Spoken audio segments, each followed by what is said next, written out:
And now, another Farm to Table, brought to you by Farm Families of Mississippi. Hey guys, it's Chef Katie Dixon here at Birdie's Cafe, and I am so excited to be cooking with you today. We're going to be making a yummy salmon croquette with a lemon dill sauce. So, let's get started.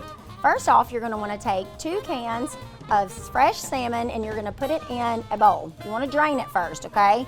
So we're going to break it apart and you want to make sure there's no bones mixed in, just on accident. So what we're going to do is we're going to turn our stove top on to about a medium heat, and we're going to add just a little bit of olive oil and let our heat come up just a little bit so we get a nice sear on these salmon cakes. So once we have our salmon in our bowl, we're going to add 4 eggs. We're going to add in a pinch of pepper, a pinch of salt, and a nice pinch of garlic. You want to make sure it's garlic powder, not garlic salt, so you don't get this dish too salty. So we have our eggs, our celery, our salt, pepper, and garlic. Now we're going to add about a half of an onion, and you can do white onion or you can use a red onion.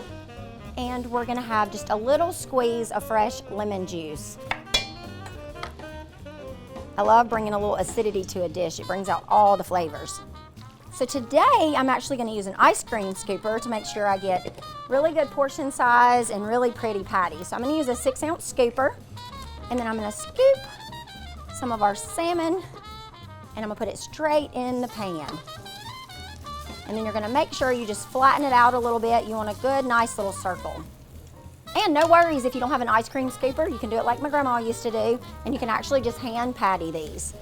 I'm going to let them cook for a couple of minutes on each side.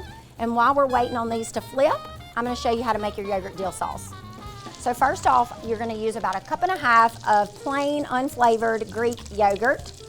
This is also high in protein, so if you're trying to have a high protein diet, you're in luck with this recipe. Then we're going to add a little bit of Dijon mustard. We're going to do about 1/4 cup of Dijon mustard. I eyeball everything. It's just the way my grandma taught me to cook, so that's the way I do it. A little fresh squeeze of our lemon juice. We're going to add salt, pepper, and garlic. We're layering those flavors in both dishes. A little trick Gordon Ramsay taught me. We're going to stir all this together, and then we're going to add in our fresh dill. And when I say a little bit, I actually mean a lot. I like a lot of fresh dill in this mixture. And you can just smell it when you're chopping it. It makes the kitchen smell good. It makes you get excited about what you're about to eat. And that really vibrant color of the green just really brings this dish to life on the plate.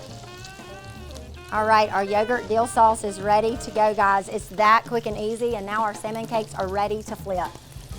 So we're gonna flip all of our salmon croquettes. The larger croquette is gonna take a little bit longer to cook than the smaller ones. And our salmon croquettes look perfect. We're gonna turn the stove top off and we're gonna plate this dish. I hope your taste buds are ready. I know mine are. We're gonna actually plate this in reverse. So we're gonna put a little bit of our lemon dill sauce on the bottom of our plate. A pretty presentation is always important. And then we're gonna stack our salmon cakes right on the top. And I'm gonna use our 2 appetizer size salmon croquettes here today. You want a little bit of the white sauce hanging out, you want a little bit of the salmon croquette, and then you want to top it with some fresh dill, just for aesthetics. It's very beautiful and it's super tasty, and I hope you enjoy making it at home as much as I enjoyed making it for you today. From my heart to your table, salmon croquettes with a lemon dill sauce. Find this recipe and more at WDAM.com/farm-to-table.